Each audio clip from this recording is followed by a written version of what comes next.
guys, welcome back to my YouTube channel Deepu Vlogs. ఈ video వచ్చేసి ఏంటంటే మా చిన్నోడు ఇప్పుడు 8 months కంప్లీట్ అయిపోయి 9 months లోకి ఎంటర్ అయిపోయాడు అనమాట.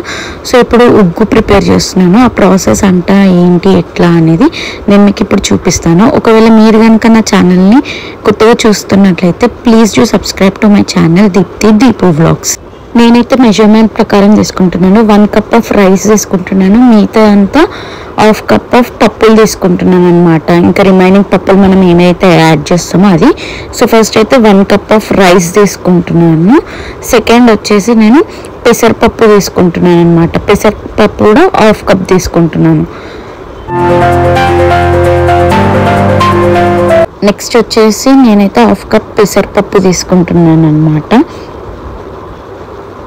సో పెసరపప్పు తర్వాత 1/2 cup ఎర్రపప్పు తీసుకుంటున్నాను.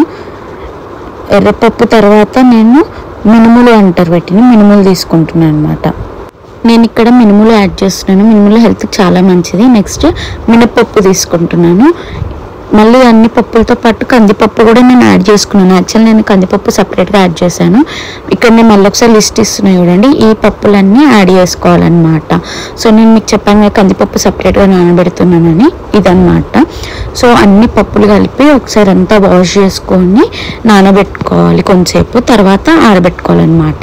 మన ఇష్టం, సపరేట్గా నేను వాష్ చేసుకోవచ్చు, లేకపోతే అన్ని కలిపైనా వాష్ చేసుకోవచ్చు. నేను అన్ని కలిపి వాష్ చేసుకొని మంచిగా వీటన్నిటిని ఆరబెట్టుకున్నాను అనమాట ఒక కాటన్ క్లాత్ పైన.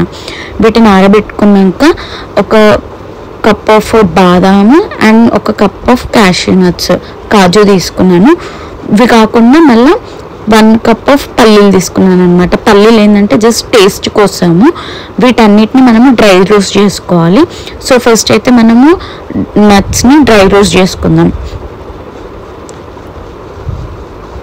ఈ నట్స్ అన్నీ బాగా డ్రై రోస్ట్ అయిపోయిన తర్వాత నెక్స్ట్ పల్లీలు కూడా మంచిగా రోస్ట్ చేసుకోవాలన్నమాట.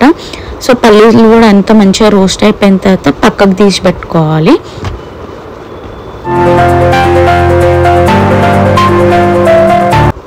సో ఇప్పుడు మళ్ళీ జీలకర్ర ఇంకా వామ రెండు కలిపి వేయించుకోవాలన్నమాట. సో ఇవి వేయించుకున్న వామ ఇంకా జీలకర్ర కూడా మనం సైడ్కి తీసి పెట్టుకోవాలి. తర్వాత మనము నానబెట్టి ఆరబెట్టుకున్న పప్పులు ఉంటాయి కదా, వాటిని వామ, జీలకర్ర, పల్లీలు ఇంకా నట్స్ని సైడ్కి పెట్టుకోవాలి. తర్వాత పప్పులను వేయించుకోవాలన్నమాట. మనము నార్మల్ హీట్ పైన, లో హీట్ పైన వాటిని మంచిగా వేయించుకోవాలి. వేయించుకున్న తర్వాత వాటిని మళ్ళీ సపరేట్గా తీసి ఇందులోనే మనము జీలకర్ర ఇంకా ఓమ వేయించి పెట్టుకున్నాం కదా, ఆ జీలకర్ర ఇంకా ఓమ అనేది మనం ఇందులోకి యాడ్ చేసుకోవాలి. యాడ్ చేసుకున్న తర్వాత మళ్ళీ ఒకసారి అంతా మిక్స్ చేసుకోవాలి. తర్వాత ఫస్ట్ మనం వేయించి పెట్టుకున్న పల్లీలు ఇంకా నట్స్ ఉంటాయి కదా, వాటిని మిక్సీ పట్టుకోవాలన్నమాట. సపరేట్ మిక్సీ గ్రైండ్ చేసుకోవాలి. ఫస్ట్ నేను పల్లీలు గ్రైండ్ చేసుకున్నాను, తర్వాత వచ్చేసి నట్స్ గ్రైండ్ చేసి పెట్టుకున్నాను అనమాట. ఇవి రెండు గ్రైండ్ చేసుకున్న తర్వాత మనము వేయించుకున్న పప్పులు, రైస్ అవి ఉంటాయి కదా, వాటిని మంచిగా గ్రైండ్ చేసుకొని పౌడర్ లాగా అవుతాయి కదా, ఆ పౌడర్లోనే పల్లీల పౌడర్ ఇంకా నట్స్ పౌడర్ ఈ రెండింటిని కూడా అందులోకి యాడ్ చేసుకోవాలి. యాడ్ చేసుకున్న తర్వాత మూడింటిని కలిపి బాగా మిక్స్ చేసుకోవాలి. మిక్స్ చేసుకున్న తర్వాత మనకి ఉగ్గు అనేది ప్రిపేర్ అయిపోతుంది అనమాట.